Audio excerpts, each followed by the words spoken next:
पिछले 24 घंटे में बहुत कुछ हुआ। पूरी दुनिया एक तरह से हिल गई। ईरान में आयतुल्लाह खamenei की इजराइल और अमेरिका के हाथों हत्या हो गई। 24 घंटे गुजर गए।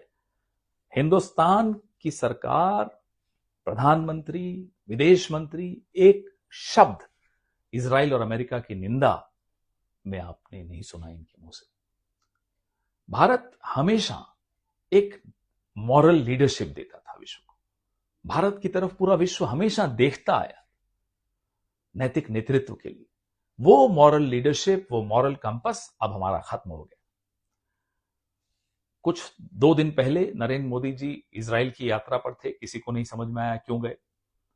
लौटने के 48 घंटे के भीतर हिंदुस्तान के पुराने दोस्त ईरान पर नरेंद्र मोदी जी के नए दोस्त इजराइल ने हमला बोल दिया।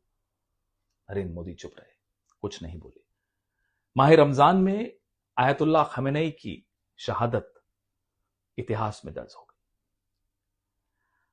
हर मजहब, हर धर्म शहादत पर, बलिदान पर, शहीदी पर, क्रूसिफिक्शन पर बहुत कुछ लिखता है, बहुत उसको ग्लोरीफाई करता है, और वो ग्लोरीफाई करने योग्य बात है।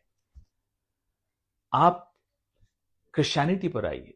The crucifixion of Christ immortalize Christianity.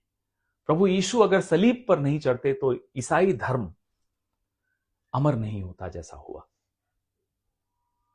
गुरु गोविंद सिंह 4 साहिबजादों की शहादत के बाद कहते हैं, इन पुत्रन के शीस पर वार दिए सुत 4 मुए तो क्या हुआ, जीवित कई हजार।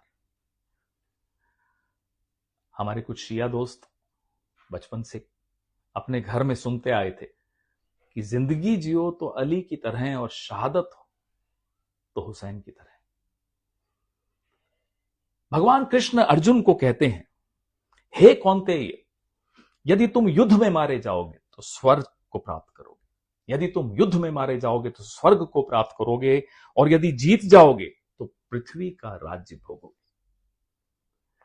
जो शहादत हुई आयतुल्लाह खamenei साहब की, वह तो इतिहास में जैसा मैंने कहा दर्ज होगी ही, लेकिन हमारी चुप्पी, हमारी कायरता, यह भी इतिहास में दर्ज हो गई। जिल्लत एक बहुत बहुत पावरफुल इमोशन जिसको कहते हैं वो होती है। किसी शख्स को, किसी मुल्क को, किसी कौम को जब आप जलील करते हो तो उस जिल्लत के खिलाफ उस शख्स के, उस कौम के, उस मुल्क के मन में नफरत पैदा होती है, और उस नफरत के अंदर गुस्सा होता है। उस गुस्से में इतिहास में आने वाले जंग दर्ज होते हैं। एक अंधेरा पूरे विश्व में आ रहा है, और रोशन करने की जो जिम्मेदारी हिंदुस्तान ने हमेशा निभाई है, अफसोस कि अब वो जिम्मेदारी नहीं निभा रहा। यह बात इतिहास याद रखेगा। जय हिंद।